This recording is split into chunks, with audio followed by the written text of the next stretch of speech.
Hello everybody, it's that college football guy here. Another video. Yeah, I'm not wearing the glasses because the sun's going down. It's not bright.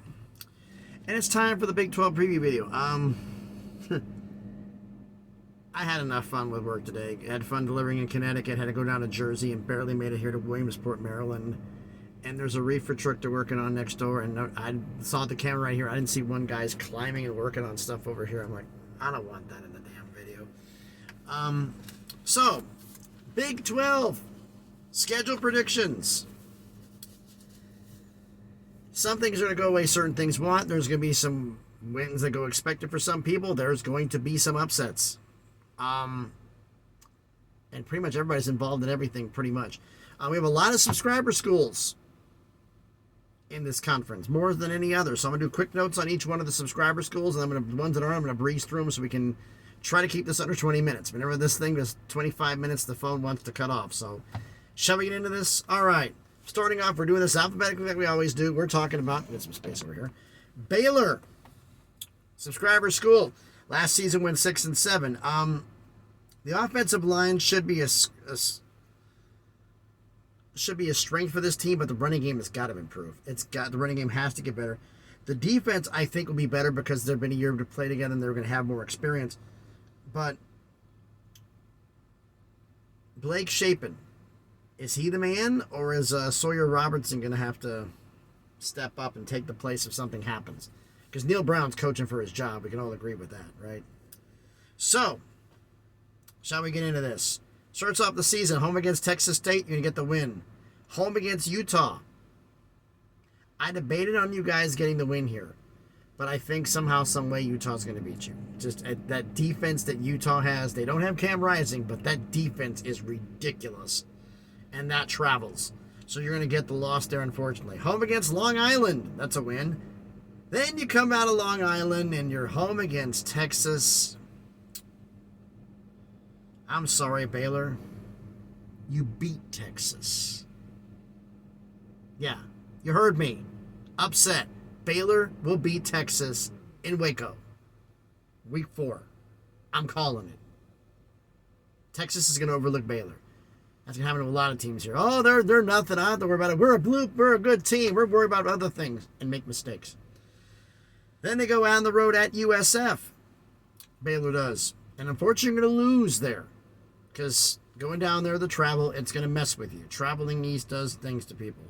But you're going to come back home against Texas Tech and beat them. Yeah, you're beating Texas and Texas Tech. Both subscriber schools. I'm going to hear about this in the comments. Then you get the bye week. You come out of the bye at Cincinnati. You're going to get a win there. Home against Iowa State. What Iowa State at this point? Is there a team anymore at this point? Home against Iowa State, you get the win. Home against Houston. If you went on the road at Houston, I would have given Houston the win. But you're at home, so with the coin flip, I'm giving you the win. At Kansas State, that's a loss. At TCU, that's a loss. Home against West Virginia, coin flip again. You're on the road, I'd say West Virginia will beat you. But you're at home, so you're going to get the win. That means you're 8-4 for Baylor. 6-3 in conference. Next comes BYU, newcomer to the conference. How they do? Home against Sam Houston State, that's a win. Home against Southern Utah, that's a win. You faced Arkansas last season at home. Now you got to travel to Arkansas and get a big fat L. At Kansas, guess what? You're losing that one too. Kansas is going to beat BYU. Home against Cincinnati, you're going to get a win. Then you have the bye. Come out of the bye at TCU. Yeah, big L. Home against Texas Tech. If Texas Tech would have traveled, I would have said you guys would have won, but it's a travel for you, so Texas Tech gets the win. You're going to get the win at home because I screwed up here. You're at home against Texas Tech. Texas Tech travels to you. I'm looking at the game afterwards. Texas Tech. So you're going to get the win against Texas Tech at home, but you travel to Texas the following week, and you're going to lose that game at Texas. You follow it at West Virginia on the road. That's a long trip, and you're going to lose to West Virginia. Home against Iowa State, you're going to get the win. Home against Oklahoma. They're going to think you're nothing. And you're going to beat Oklahoma at home. but you're going to lose on the road at Oklahoma State to finish the season at 6-6, 4-5 in conference. Next comes Cincinnati, subscriber school. Cincinnati was 9-4 in the AAC last year. And Cincinnati is not going to have a good year. I'm going to say, oh, you're just hating because Luke Fickell left. It isn't just Luke Fickell. The team left. Remember this note's down here. You have a new quarterback in Emory Jones from Arizona State. Your leading rusher is gone. You're basing almost your entire wide receiver room is new because of 6 transfers coming in. Your top 2 tight ends are gone. 4 of your 5 starters in the offensive line are gone. Your leading pass rusher is gone. Most of your linebacker room is gone. And your top corner and your top safety are gone. Plus a new head coach. And you're going from the AAC to the Big 12. This is a hell of a learning curve for Scott Satterfield. Home against Eastern Kentucky, you get a win. On the road at Pitt, yep, that's a loss. Home against Miami, Ohio, that's a win. Home against Oklahoma, that's a loss. At BYU, one of the new schools, that's a loss. That travel's ridiculous. Then you get the bye. Come out of the bye and home against Iowa State. Coin flip between the two of you. You're at home, you win. Home against Baylor, that's a loss. At Oklahoma State, that's a loss. Home against UCF, that's a loss. At Houston, that's a loss. At West Virginia, that's a loss. And finish the season home against Kansas, that's a loss. To finish the season 3-9 and 1-8 in conference. Next is the aforementioned Houston. Also to subscriber school, my apologies. 8-5 last year in the AAC. Dana Holgorsen, at Houston has an 0-11 against Power 5 opponents. He's never won in a regular season. That's going to have to break, and it's going to this year. The question is, can Donovan Smith take up where Clayton Tune left off last year? Clayton Tune was great. Let's make no mistake about that. But can he, and can the defense step up? Because that's going to be the key to Houston's season. The defense is going to have to step up because you're facing some high-powered offenses, a lot more in the AAC. So how do you start your season? Home against home against UTSA. Coin flip game there, you get the win. At Rice, there's a win. Home against TCU, that's a loss. Home against San Houston State, that's a win. At Texas Tech, that's a loss. Home against West Virginia, it's a coin flip game. You've been on the road, I would have given them the win, but you're at home, so you get the win. Home against Texas, that's a loss. At Kansas State, that's a loss. At Baylor, that's a loss. Home against Cincinnati, that's a win. Home against Oklahoma State, that's a loss. And at UCF, another coin flip. If you would have been at home, I would have given you the win, but you're on the road. That's a loss. So you're 5-7, 2-7 in conference. Next comes Iowa State. I'm not going to get into the gambling allegations, but you're starting. What team is left? If Matt Campbell gets this team to bowl eligibility with all this, he should win Coach of the Year. Because with all of this circus. All right, let's get to it. Home against Northern Iowa, that's a win. Home against Iowa, that's a loss. You're losing that one. At Ohio, that's a win. Guess what? You don't win any more games the rest of the year. Home against Oklahoma State, loss. At Oklahoma, loss. Home against TCU, loss. At Cincinnati, loss. At Baylor, loss. Home against Kansas. Actually, you do win a third game. I apologize. I missed something here. I'm moving on. Home against Kansas. You're going to catch Kansas because Kansas is going to be overlooking you. Yeah, Kansas is going to overlook you. Imagine that scenario, folks. Kansas overlooking an opponent. When we get to Kansas, you'll see why.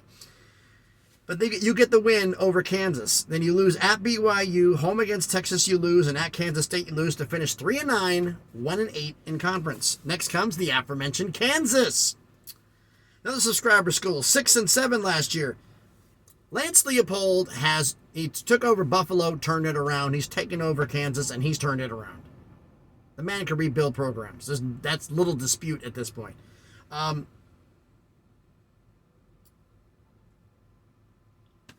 Jalon Daniels stay healthy? That's the biggest thing for your entire program. Can Jalon Daniels stay healthy?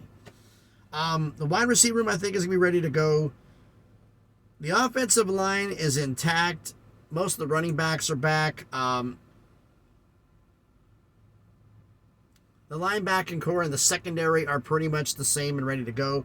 but the defensive line has got to step up. You guys are going to get pass pressure or some pass rush, or this is going to be a long year. All right, Kansas.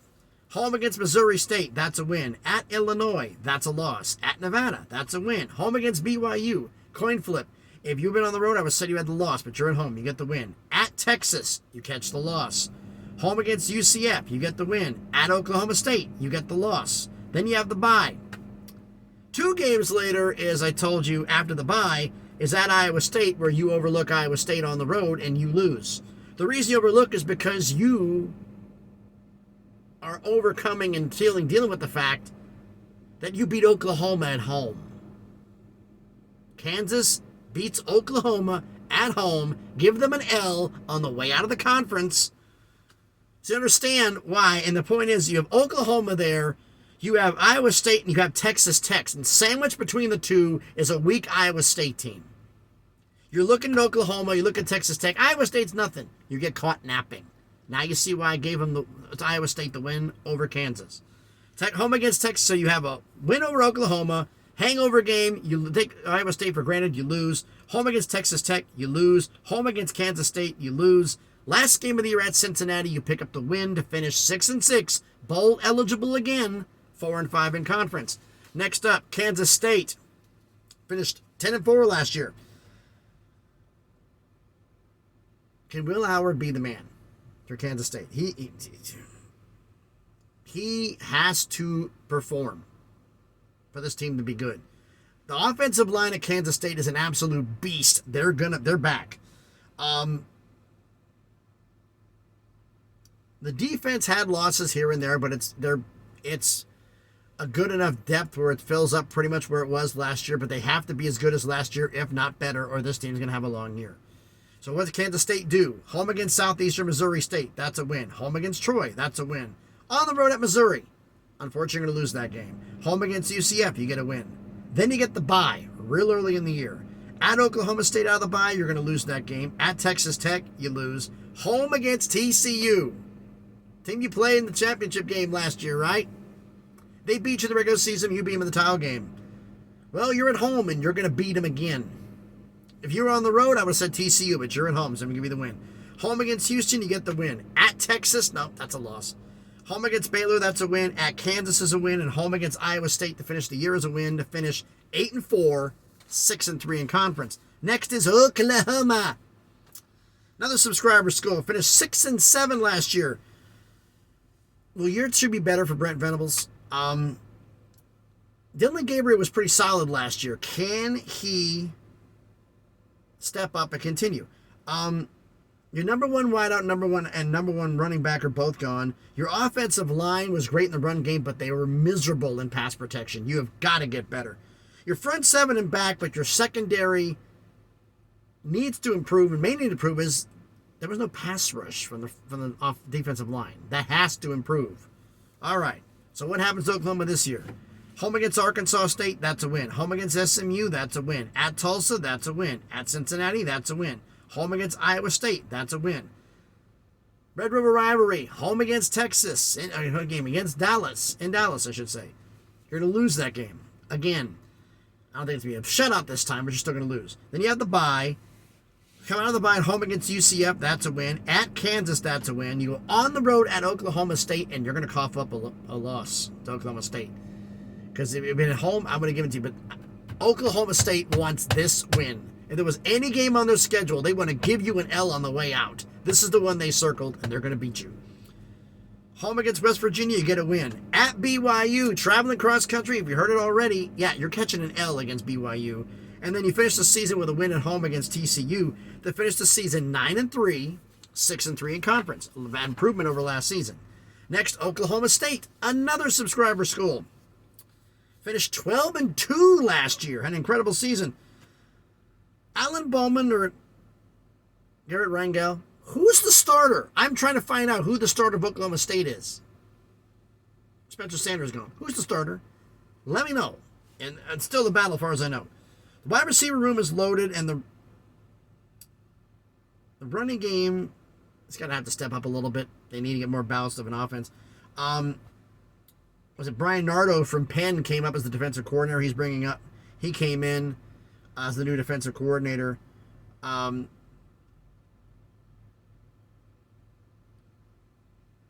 Most of the pass rushers from last season's team, a good chunk of them are gone. But hopefully there's enough depth to fill that back in. I think there is.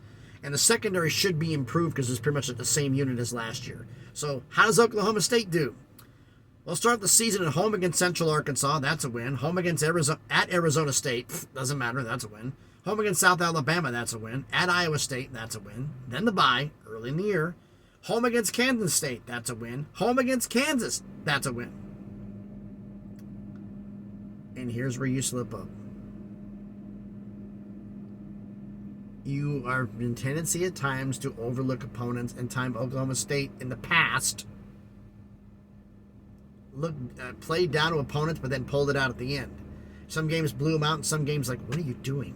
Why are you playing this bad? Like you're trying to let them stay in it. It seemed that way. Well, you're going to go on the road to West Virginia and lose. I'm picking West Virginia to beat Oklahoma State on the road this year. They come back at home against Cincinnati. You're going to win that game. Home against Oklahoma, I just mentioned, you win that game. You go on the road at UCF, and I think it's going to be a nail-biter, but you're going to lose that one.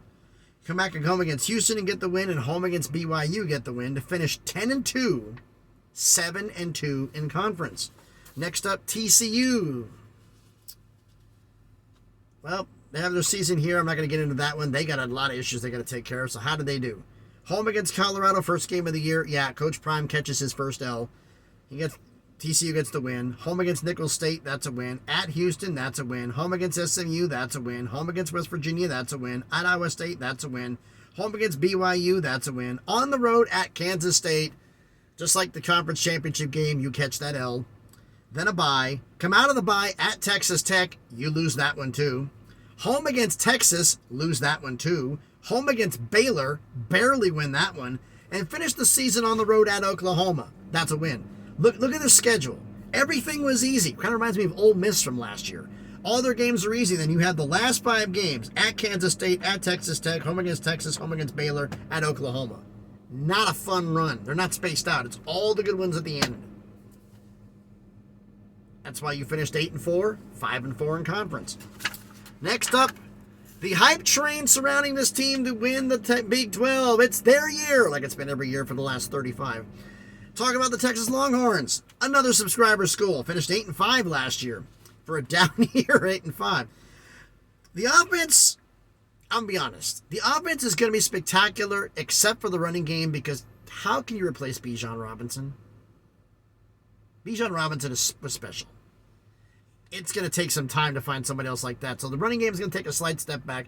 It's going to be more pieces to fill up the same role, but hopefully they can do that. Defensively, the defense is going to have to step up. They're not as talented-wise, personnel-wise as the offense. The front seven is going to have to play monster because the secondary is going to have to get better and come along because that could be an issue for the season for Texas, the secondary. So how do they do? Start off the season at home against Rice. That's a win. At Alabama, you barely lost at home. Jalen Milroe, starting quarterback, I believe at Alabama. You're still losing. They're going back to the old 2015 Alabama where they just beat you up and run the ball all day. And it's basically make sure, like when Blake Sims was the Alabama quarterback and won the national championship, just don't lose us. Be a game manager. Jalen Milroe can be that. But you're going to lose to Alabama. Home against Wyoming, that's a win. At Baylor, I mentioned it, that's a loss. Surprises some people. Home against Kansas, that's a win. In the Red River rivalry, you beat Texas. Then the bye. Come out of the bye at Houston, that's a win. Home against BYU, that's a win. Home against Kansas State, that's a win. At TCU, close one, but that's a win. At Iowa State, blowout win. Last game of the year. Home against Texas Tech. Guess what? They're going to be ready. Just like Oklahoma State wants to send Oklahoma out with an L, Texas Tech has been wanting to send you out with an L. They have been nowhere near as good as everybody else from Texas. Baylor has been good, and Texas Tech has not been. Not for a long time. And in their final game, your final game in the Big 12, Texas Tech beats you. So you finish the season at 9-3, 7-2 in conference.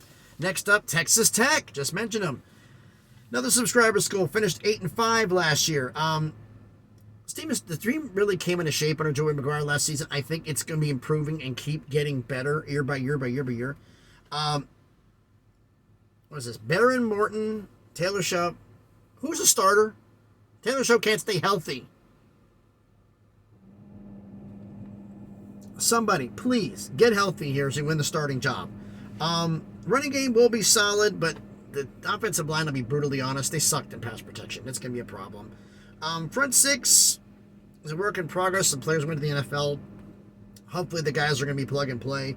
The secondary, though, for Texas Tech is going to be a monster. They're going to be very, very dangerous, and they're going to probably lead the Big 12 in interceptions. So how did Texas Tech do? At Wyoming, they got to win. Home against Oregon. If you'd have played in Oregon, I would have said you got in the L, but you're home against Oregon, you get the win. Home against Tarleton State, that's a win. At West Virginia, that's a win. Home against Houston, that's a win. At Baylor, unfortunately, you're going to catch that loss, as mentioned earlier. Home against Kansas State, you're going to get the win because you're at home. At BYU, cross-country travel is going to hurt you. You're going to lose that game. Then you get the bye. Home against TCU, you get the win there. At Kansas, you're going to be overlooking Kansas just like Kansas overlooked Iowa State, and you're going to fall loose to them. But you beat UCF and you beat Texas on the road in Austin to finish the year at 9-3, 6-3 in conference. Next up, UCF, the other newcomer to the conference. Let's get into them real quick. Home against Kent State, that's a win. At Boise State, cross-country travel, that's an L. Home against Villanova, that's a win. At Kansas State, that's a loss. Home against Baylor, that's a win, because it's a coin flip of them being at home. At Kansas, that's a loss. Then the bye. At Oklahoma, that's a loss. Home against West Virginia, that's a win. At Cincinnati, that's a win. Home against Oklahoma State, that's a win. Because I have you because of Oklahoma State traveling on the road. Since I have that, make sure I have that right. I do that real fast because we're running out of time on this damn clock. And the last thing I need... Yeah, I enjoyed losing to UCF. I want to make sure I did everything right. Then at Texas Tech, you lose that game and finish the season at home with a win over Houston and finish 7-5, 5-4 in conference. Last school, West Virginia. 5-7 last year, another subscriber school. They're going to have a great offensive line. The running game should be about as good as last year in the Garrett Green or Nico Marichal, who's your starting quarterback? That's an issue. You got to get that solved. Top 4 receivers are gone. That's going to be a big thing. They should be a good group, but I don't know if they're going to be exceptional. The defense as a whole, particularly the secondary, have got to improve, or it's going to be a long year. And how does West Virginia do? Start off the season on the road at Penn State. Sorry, you catch a loss. Home against Duquesne, that's a win. Home versus Pitt, backyard brawl, you get the win. Home against Texas Tech, that's a loss. At TCU, that's a loss. Then you get the bye. Come out of the bye at Houston. Coin flip game. You've been home to give you the win, but you got a loss. Home against Oklahoma State, that's a win. At UCF is a loss. Home against BYU is a win. At Oklahoma is a loss. Home against Cincinnati is a win. At Baylor is a loss to finish 5-7, 3-6 in conference. I got 2 minutes left. Got to crank this out. So, how's the schedule finishing out? Look bottom to top. Iowa State 3-9, 1-8 in conference. Cincinnati 3-9, 1-8 in conference. Houston 5-7, 2-7 in conference. West Virginia 5-7, 3-6 in conference. Kansas and BYU both 6-6, 4-5 in conference. UCF 7-5, 5-4 in conference. TCU 8-4, 5-4 in conference. Kansas State and Baylor both 8-4, 6-3 in conference. Texas Tech and Oklahoma both 9-3, 6-3 in conference. Texas is 9-3, 7-2 in conference. Oklahoma State is 10-2, 7-2 in conference. So it's Oklahoma State versus Texas in the conference championship game. No divisions. And I'm picking Oklahoma State to beat Texas. So Oklahoma State wins the championship. Texas does not win the Big 12 on their way out. Okay, I had to get this done real fast, so let me know what you think about this down in the comments. So thanks, everybody, for watching the video. If you haven't done already, please smash the like button, hit the thumbs up. Helps the algorithm, helps the video be seen by more people. Comment on the video. I got some stuff wrong. I did some crazy predictions. There's a lot of Big 12 fans on my subscriber list. Let me know where I screwed up, because I'm pretty sure you're going to hear me. Let me hear about it. And subscribe to the channel. Just on the way to 500 subscribers, slowly but surely on that crawl to 1,000. You can make some things happen, so... Thanks, everybody, for watching the video from the dark of Williamsport, Maryland. Be safe, enjoy your Tuesday evening, and please, be good to each other.